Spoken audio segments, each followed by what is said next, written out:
Class में teacher ने जानबूझकर ब्लैक बोर्ड उठाया और अपने मोजे दिखाए। उन्होंने टेक्स्ट बुक के नीचे कोने में एक होटल के कमरे का नंबर भी लिख दिया। शीडी को लगा कि शायद यह उसके लिए इशारा है, लेकिन वह पक्का नहीं था। इसलिए स्कूल के बाद वह जानबूझकर रुक गया और सवाल पूछने के बहाने टीचर के साथ अकेले रहने का मौका ढूंढने लगा। किताब वापस करते समय उसने जानबूझकर टीचर के पैरों को छुआ। टीचर ने कुछ नहीं कहा, बस उसे घूरकर देखती रही। इससे शीडी को यकीन हो गया कि उसका अंदाजा सही था। उसने खुद आगे बढ़कर टीचर को ऊपर से सामान लाने में मदद करने की पेशकश की। सीढ़ियों पर टीचर का फिगर देखकर शीडी एक पल के लिए उनमें खो गया। इस वजह से वह गलती से सीढ़ियों से टकराया और गिर गया। यह देखकर टीचर उसे उठाने के लिए दौड़ी। तभी अचानक वहां से प्रिंसिपल गुजर रहे थे। पकड़े जाने के डर से दोनों ने जल्दी से हटने की कोशिश की, लेकिन हड़बड़ी में गलती से एक दूसरे से टकरा गए। फिर शीडी खुद को रोक नहीं पाया और उसने टीचर को किस कर लिया। यह उन दोनों के बीच पहला सीक्रेट पल था। क्लासरूम में वापस आने तक शीडी ने चुपके से लिपस्टिक पोंछ ली, लेकिन वह अपने मन के ख्यालों को नहीं रोक पा रहा था।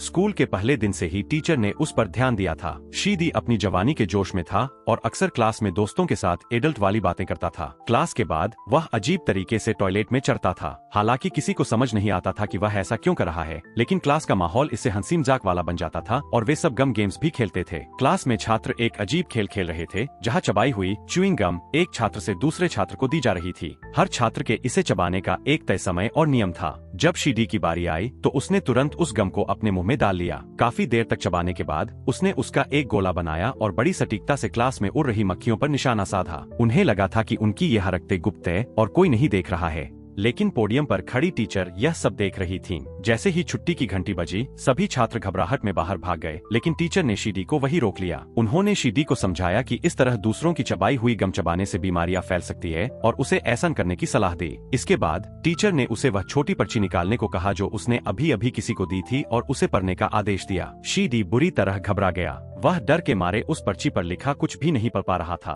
तब टीचर ने खुद वह पर्ची उसके हाथ से ले ली और उसे पढ़ने लगी। पर्ची देखते ही टीचर जोर से हंस पड़ी। दरअसल उन लड़कों ने उस पर्ची पर कुछ शारीरिक आंकड़ों की तुलना लिखी हुई थी जो उन्हें बहुत बचकानी और मजेदार लगी। क्लास में शोर मचाने और शरारत करने की सजा के तौर पर टीचर ने शीडी को क्लास की मरी हुई मक्खियां साफ करने का काम दिया। टीचर खुद पोडियम पर बैठकर अपना काम करने लगी, लेकिन शीडी बार बार मुड़कर उन्हें ही देख रहा था। उसे टीचर बहुत आकर्षक लग रही थी और उसके मन में ऐसे ख्याल आने लगे जो नहीं आने चाहिए थे। टीचर को भी इस बात का एहसास हो गया था। जब उन्होंने मुड़कर देखा कि शीडी उन्हें ही घूर रहा है, तो उन्होंने उसे डांटा नहीं, बल्कि उन्हें उसका इस तरह छुपकर देखना अच्छा लग रहा था। मक्खियां साफ करने के बाद शीडी जल्दी से अपने घर की ओर भागा। अपनी छुट्टियों के खर्चों को पूरा करने के लिए वह हर रात स्कूल के बाद काम करता था। वह शहर के एक छोटे से मूवी हॉल में पार्ट टाइम वेटर का काम करता था, लेकिन आज टीचर की वजह से उसे देर हो गई थी, इसलिए उसके पास घर पर खाना खाने का भी समय नहीं था और वह हड़बड़ी में काम के लिए निकल गया। जैसे ही उसने घर का दरवाजा खोला, वह सामने रहने वाली एक लड़की से टकरा गया। यह कोई इत्तेफाक नहीं था, बल्कि उस लड़की ने जानबूझकर ऐसा किया था क्योंकि वह शीडी को बहुत पसंद करती थी और अक्सर ऊपर से उसे छुप छुप कर देखा करती थी। देर होने की वजह से शीडी ने बस एक ठंडी आह भरी और वहां से तुरंत निकल गया।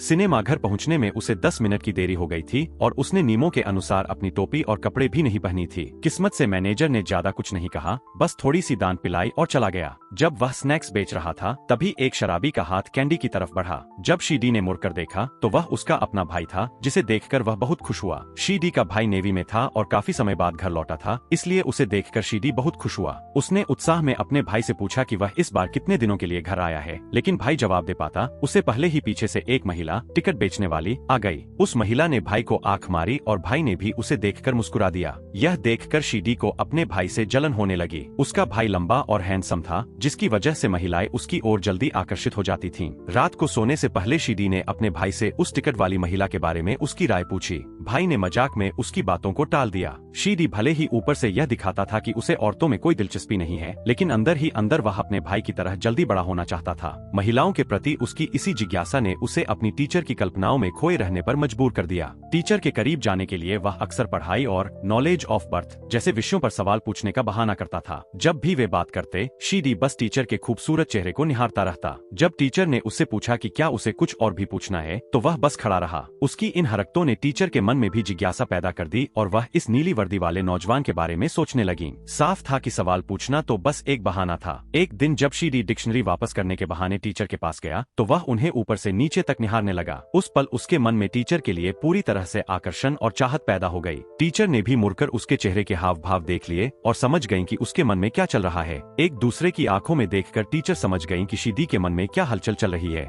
इसके बाद जब सभी छात्र लिविंग रूम में खेल रहे थे, तब भी शीदी का मन वहाँ नहीं था। वह बार बार ऊपर की मंजिल पर अपनी टीचर को देख रहा था। इत्तेफाक से टीचर ने भी उसे देख लिया और फिर तुरंत वहाँ से हट गईं। उस दिन के बाद से शीदी का अपनी टीचर के प्रति आकर्षण बेकाबू हो गया। वह अक्सर टीचर की झलक पाने के लिए उनके अपार्टमेंट के आसपास छुपकर घूमने लगा। टीचर जब नीले सूट में होती थीं, तो उनकी खूबसूरती शीदी को मंत्रमुग्ध कर देती थी। यहाँ तक कि क्लास में भी वह टीचर की खुशबू को महसूस करने की कोशिश करता था, जो उसे अपनी ओर खींचती थी। एक दिन जब क्लास में कोई नहीं था, तो वह टीचर की कुर्सी पर जाकर बैठ गया, लेकिन तभी अचानक एक छात्र अंदर आ गया। शीदी बुरी तरह झेम गया और शर्मिंदगी से बचने के लिए सफाई करने का नाटक करने लगा। आखिरकार एक दिन उसे टीचर के साथ अकेले वक्त बिताने का मौका मिल ही गया। क्लास मॉनिटर छुट्टी पर था, इसलिए टीचर को सामान लाने के लिए स्टोरेज रूम तक किसी छात्र की मदद चाहिए थी। शीदी ने बिना देर किए तुरंत हाथ उठाया और उनके पीछे चल दिया। वह टीचर को देखने में इतना खोया हुआ था कि उसका ध्यान भटक गया और सीढ़ियों के पास उसका पैर टकरा गया। लेकिन टीचर ने उसे डांटा नहीं, बल्कि उसकी इस हरकत पर मुस्कुरा दी और उसे स्टोरेज रूम ले गयी। तभी उन्होंने देखा कि प्रिंसिपल भी उनके पीछे पीछे आ रहे हैं। टीचर को लगा कि शायद प्रिंसिपल सीढ़ियों के पास हुई गड़बड़ की वजह से उन्हें ढूंढ रहे हैं, इसलिए उन्होंने डर के मारे शीदी का हाथ पकड़ा और उसे बगल के एक छोटे से कमरे में ले गईं। उस तंग जगह में दोनों एक दूसरे के बेहद करीब थे और उनकी सांसों की आवाज साफ सुनाई दे रही थी। आखिरकार शीदी खुद को रोक नहीं पाया और उसने टीचर को किस कर लिया और इस बार टीचर ने भी उसे नहीं रोका। जब शीदी और करीब आने की कोशिश कर रहा था, तभी क्लास की घंटी बज गई और सब कुछ वही रुक गया। क्लास में वापस आने के बाद भी शीदी का दिमाग ठिकाने नहीं था। जब उन दोनों की नजरें मिली, तो दोनों के चेहरों पर एक शर्मिली मुस्कान थी। शीदी का उत्साह अब 7वें आसमान पर था। दोपहर में जब सब छात्र खेल के मैदान में थे, तब शीदी बीमारी का बहाना बनाकर वहाँ से सीधा टीचर के घर पहुँच गया। टीचर उसे अचानक वहाँ देखकर हैरान तो हुई, पर उन्होंने उसे मना नहीं किया। इसके बाद उनके बीच के रिश्ते की मर्यादा पूरी तरह खत्म हो गई और वे एक दूसरे के बेहद करीब आ गए।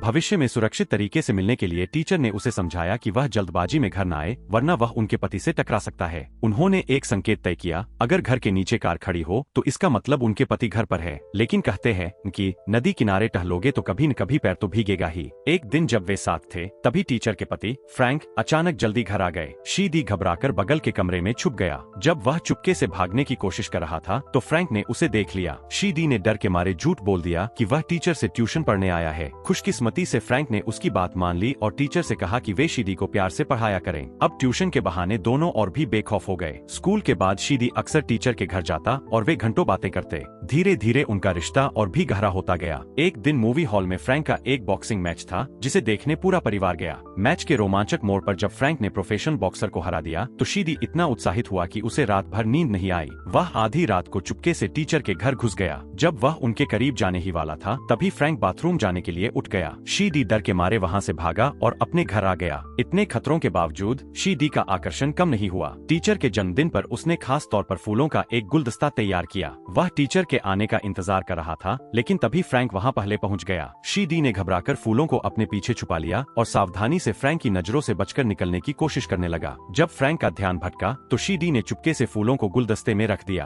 फ्रैंक ने इस पर बिल्कुल ध्यान नहीं दिया, बल्कि वह बड़े गर्व से शीदी को अपनी छिपाई हुई शराब दिखाने लगा। उसने एक स्विच दबाया और जार से ताजा शराब निकलने लगी। फ्रैंक मजे से शराब पीने लगा और कुछ ही देर में वह नशे में धुत हो गया। नशे की हालत में वह शीदी के सामने अपना दुखड़ा रोने लगा। उसने बताया कि उस पर काम का बहुत दबाव है और वह इसे मुश्किल से झेल पा रहा है। केवल शराब पीकर ही वह कुछ समय के लिए अपनी परेशानियां भूल पाता है। शीदी ने पहली बार किसी एडल्ट के जीवन के तनाव और दबाव को महसूस किया। उसे अब समझ आया कि टीचर क्यों उसकी बाहों में सुकून तलाशती थीं। हालांकि इस सब के बावजूद शीदी को कोई पछतावा या शर्म महसूस नहीं हुई। उसने वह रात टीचर के घर पर ही बिताई। टीचर भी शीदी को बहुत चाहने लगी थीं। अगले दिन सुबह उन्होंने खुद स्कूल में शीदी की छुट्टी की बात कही ताकि वह आराम से सो सके। जब क्लास में मॉनिटर ने पूछा कि शीदी के अलावा और कौन गैरहाजिर है, तो टीचर ने झूठ बोल दिया कि शीदी के माता पिता ने उसकी छुट्टी के लिए फोन किया था। जैसे जैसे टीचर और शीदी का रिश्ता गहरा हुआ, फ्रैंक के साथ भी उसकी दोस्ती बढ़ गई। वे भाइयों की तरह बातें करने लगे। जब टीचर घर पर नहीं होती थीं, तो फ्रैंक एक पिता की तरह शीदी को जीवन की सलाह देता था। उसने उसे व्यापार के गुर सिखाए, जैसे ऊनी मोजे बेचना और नायलॉन के बाजार को समझना। शीदी को ये सब बहुत दिलचस्प लगता था। फ्रैंक के साथ रहकर उसे क्लासिकल म्यूजिक से भी लगाव हो गया। एक दिन वह फ्रैंक से एक रिकॉर्ड उधार मांगकर घर लाया ताकि पूरे परिवार के साथ संगीत सुन सके, लेकिन उसके सख्त पिता को वह संगीत बहुत शोर भरा लगा और उन्होंने उसे तुरंत बंद करने का आदेश दिया। इस बार शीदी ने आज्ञा मानने के बजाय जानबूझकर आवाज और बढ़ा दी। इससे उसके पिता गुस्से गुस्से में कमरे से बाहर आए और बिना कुछ कहे संगीत बंद कर दिया। संगीत बंद करने पर शीडी का गुस्सा भड़क गया और उसकी अपने पिता से हाथापाई हो गई। यह पहली बार था जब उसने अपने पिता पर हाथ उठाया था। मन छोटा करके वह सुकून की तलाश में टीचर के घर पहुंचा, लेकिन वहां उसने फ्रैंक को टीचर के पजामे में कोने में बैठा पाया। शीडी को लगा कि फ्रैंक अब उसे पीटेगा, लेकिन फ्रैंक बिल्कुल गुस्सा नहीं हुआ। उसने शांति से शीडी को बताया कि सालों पहले उसने भी अपनी पत्नी को धोखा दिया था और शराब के नशे में अपनी प्रेमिका के मोजे कार में छोड़ दिए थे। उस दिन के बाद से वे दोनों अलग कमरों में सोने लगे। फ्रैंक खुद को दोषी मानता था और अपने गम को शराब में डुबो देता था, इसलिए उसने शीडी को उसकी गलती के लिए माफ कर दिया। इसके बाद फ्रैंक ने शराब छोड़ने का फैसला किया और अपनी सारी शराब बहा दी। उसने शीडी के साथ फुटबॉल खेलकर अपनी जिंदगी में खुशियां वापस लाने की कोशिश की। फ्रैंक के इस बदलाव का शीडी पर गहरा असर पड़ा और उसने टीचर के साथ उस गलत रिश्ते से दूरी बना ली। कुछ समय बाद जब पड़ोस की लड़की ने शीडी को अपने करीब लाने की कोशिश की, तो शीडी को एहसास हुआ कि वह अब इन सब चीजों में दिलचस्पी नहीं रखता। उसे अपनी और टीचर की गलत अंडरग्राउंड लव स्टोरी पर पछतावा होने लगा। शीडी ने टीचर से पूछा कि जब उन्हें पता था कि उनके पति ने उन्हें धोखा दिया है, तो उन्होंने तलाक क्यों नहीं लिया। टीचर ने कहा कि उनके पति उनके बिना बिखर जाएंगे और यह शादी अब प्यार नहीं बल्कि एक जिम्मेदारी है। लेकिन कुछ ही दिनों में फ्रैंक अपनी कसम भूल गया और शराब पीने लगा। निवेश में हुए घाटे के कारण उसे घर तक बेचना पड़ा। शीडी को फ्रैंक की हालत देखकर बहुत दुख और पछतावा हुआ। एक रात जब फ्रैंक नशे में था, टीचर ने शीडी को अपने कमरे में बुलाया। उस वक्त शीडी को टीचर बहुत निर्दयी लगी और उसने उनके बुलावे को ठुकरा दिया, क्योंकि अब वह फ्रैंक को और धोखा नहीं देना चाहता था। शीडी ने टीचर के पास जाने के बजाय सोफे पर पड़े फ्रैंक को कंबल ओढ़ाया और चुपचाप वहाँ से चला गया। यह देखकर टीचर को बहुत अकेलापन और हार का एहसास हुआ। अगले दिन क्लास में उन्होंने शीडी का ध्यान खींचने की फिर से कोशिश की। जब उन्होंने उसे सवाल पूछने के लिए पोडियम पर बुलाया, तो उन्होंने अपनी ड्रेस के बटन खोले और किताब के कोने में मिलने का समय भी लिखा। लेकिन अब शीडी बदल चुका था। उसने कोई दिलचस्पी नहीं दिखाई और वॉशरूम जाने का बहाना बनाकर बाहर निकल गया। वह सीधा डांस क्लास गया जहाँ पड़ोस वाली लड़की प्रैक्टिस कर रही थी। वे दोनों एक बड़े बॉक्स में छुपकर बातें करने लगे। हालांकि उनकी यह डेट बहुत अजीब रही, क्योंकि दूसरे छात्रों ने उस बॉक्स को गलती से धकेलकर जिम के बीच में पहुंचा दिया और लड़कियां उसके ऊपर से कूदने लगीं। जब सब चले गए तो वे दोनों शर्म से लाल होकर बाहर निकले। वहीं पर शीडी और उस लड़की ने एक दूसरे को किस किया। लड़की ने शर्माते हुए पूछा कि उसने यह सब कहाँ से सीखा, तो शीडी ने झूठ बोल दिया कि उसने फिल्मों में देखा है। अभी शीडी की जिंदगी पटरी पर आ ही रही थी कि तभी उसके परिवार पर दुखों का पहाड़ टूट पड़ा। फौज से एक चिट्ठी आई जिसमें लिखा था कि उसके भाई का युद्धपोत डूब गया है। अपने भाई को खोने के गम में शीडी बुरी तरह टूट गया। वह किचन में छुपकर फ्रैंक की तरह शराब पीने लगा। जिस जवानी और बड़े होने का उसे इंतजार था, वह एक गहरे दुख और करवाहट के साथ उसके सामने आई। चूंकि शीडी के पिता कई सालों से बाहर काम कर रहे थे, इसलिए भाई के जाने के बाद परिवार की पूरी जिम्मेदारी शीडी पर आ गई। उसे डर था कि उसकी माँ इस सदमे को बर्दाश्त नहीं कर पाएंगी, इसलिए उसने रेडियो पर चल रही युद्धपोत के डूबने की खबर को तुरंत बंद कर दिया। पड़ोस के घर से आ रही रेडियो की आवाज को दबाने के लिए उसने नल को पूरी रफ्तार से खोल दिया ताकि माँ को कुछ सुनाई न दे। लेकिन वह जितना छिपाने की कोशिश करता, माँ को उतनी ही जल्दी असलियत का पता चल गया। भाई के साथ हुए हादसे की खबर सुनकर माँ सुन पड़ गईं। शीडी ने उन्हें संभाला और दिलासा दिया कि सेना ने रेस्क्यू ऑपरेशन शुरू कर दिया है और भाई सुरक्षित वापस आ जाएगा। दूसरी तरफ टीचर, जिन्हें शीडी ने कई दिनों से अकेला छोड़ दिया था, अब और बर्दाश्त नहीं कर पा रही थीं। वे काम पर भी ध्यान नहीं दे पा रही थीं। उन्होंने फिल्म देखने के बहाने शीडी को बुलाया और पुरानी यादों के जरिए उसे फिर से अपने करीब लाने की कोशिश की। दुर्भाग्य से उनकी इस नजदीकी को पड़ोस वाली लड़की ने देख लिया, जिससे उसका दिल टूट गया और उसे घृणा महसूस हुई। शीडी ने बहुत माफी मांगी, पर उस लड़की ने उसे माफ नहीं किया। जब टीचर को पता चला कि शीडी ने अपनी प्रेमिका बना ली है, तो उन्हें लगा जैसे उन्हें किसी पुरानी वस्तु की तरह छोड़ दिया गया है। वे हर वक्त शराब पीने लगीं और खुद पर नियंत्रण खो बैठीं। शीडी इस गलत रिश्ते को खत्म करना चाहता था, इसलिए वह आखिरी बार टीचर से मिलने पहुंचा। वहाँ टीचर ने आपा खो दिया और शराब की बोतल तोड़कर शीडी को मजबूर किया कि वह उनके साथ रहे। उनकी हालत देखकर शीडी को समझौता करना पड़ा। अगले दिन टीचर ने अपनी हार का बदला लेने के लिए एक चाल चली। उन्होंने प्रिंसिपल से शिकायत कर दी कि शीडी उनकी सब्जेक्ट में फेल हो गया है, क्योंकि वह क्लास से गायब रहता था। शीडी समझ गया कि यह सब बदला लेने के लिए किया जा रहा है। गुस्से में उसने टीचर को स्टोर रूम में धकेला और धमकी दी कि वह सबके सामने उनके रिश्ते का सच बता देगा। पर टीचर ने बड़ी शांति से कहा कि कोई उसकी बात पर यकीन नहीं करेगा। क्लास में उन्होंने फिर से शीडी को उकसाने के लिए वही पुराने इशारे किए, जिससे गुस्से में आकर शीडी ने पोडियम पर लात मारी।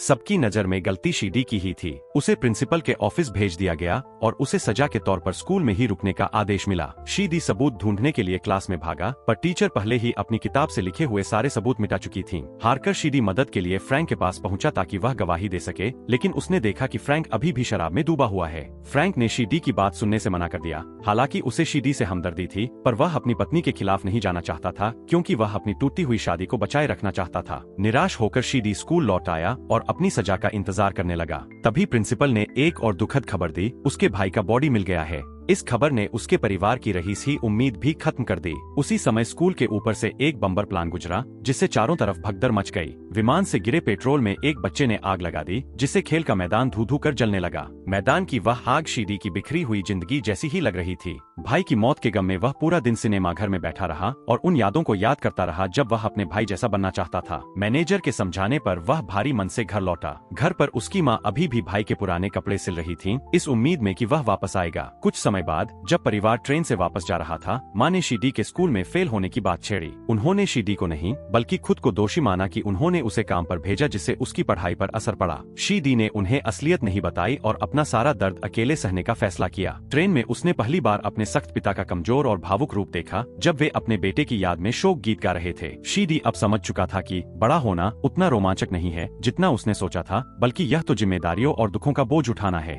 अंत में उसने अब और न भागने का फैसला किया। वह हिम्मत जुटाकर स्कूल के हॉल में सीधे टीचर के पास गया और उनके सामने खड़ा हो गया। उसे देखकर टीचर की आंखें फिर से झपकने लगीं, जिससे साफ था कि कहानी का एक और नया और गंभीर मोड़ सामने आने वाला है। शीडी मुड़ा और हॉल से बाहर निकल गया। उसने टीचर को अकेला छोड़ दिया। स्कूल में फैली अफवाहों के बीच यह न केवल उस टीचर को उसका जवाब था, बल्कि अपने अतीत को उसका आखिरी अलविदा भी था। वह अकेला क्लास में गया और उन सभी यादों और नोटों को दूर निकाला जो उसे उस टीचर से जोड़ते थे। उसने उन सबको खत्म कर दिया और उस बिना किसी भविष्य वाले प्यार के बंधन को हमेशा के लिए काट दिया। अब उसे समझ आ गया था कि बड़ों वाली बातें, जिन्हें वह बहुत बड़ी चीज समझता था, असल में दुनिया का एक बहुत छोटा सा हिस्सा है। यह film the teachers farewell poem 1995, जिसका निर्देशन बॉब विट्टेबर्ग ने किया है, एक खोए हुए प्यार की कहानी है। यह दिखाती है कि कैसे किशोरावस्था का भटकाव और इच्छाएं अंत में नैतिक जिम्मेदारी और खुद को बचाने की राह पर ले जाती है। शीडी की जिज्ञासा और टीचर की अपनी शादीशुदा जिंदगी से भागने की कोशिश मानवीय इच्छाओं और नैतिकता के बीच के संघर्ष को दर्शाती है। फिल्म में भाई की मौत सबसे बड़ा मोड़ है, जिसने शीडी को जीवन की कड़वी सच्चाई और उसकी गंभीरता का एहसास कराया। इसी दुख ने उसे प्यार के दलदल से बाहर निकालकर खुद की अहमियत समझना सिखाया। फिल्म हमें यह सिखाती है कि असली बड़ा होना केवल उम्र का बढ़ना नहीं है, बल्कि अपनी जिम्मेदारियों को समझना, अपनी मर्यादाओं पर टिके रहना और भ्रम के बीच खुद को ढूंढना है। अंत में शीडी का टीचर को ठुकराना इस बात का प्रतीक है कि अब वह अपनी इच्छाओं का गुलाम नहीं रहा, बल्कि वह एक परिपक्व इंसान बन गया है जिसने खुद को पहचान लिया है। समापन। तो दोस्तों, आज की फिल्म की कहानी यही खत्म होती है। अगर आपको यह कहानी पसंद आई हो तो वीडियो को लाइक, कमेंट और शेयर जरूर करें। आपसे फिर मुलाकात होगी अगली रोमांचक कहानी के साथ।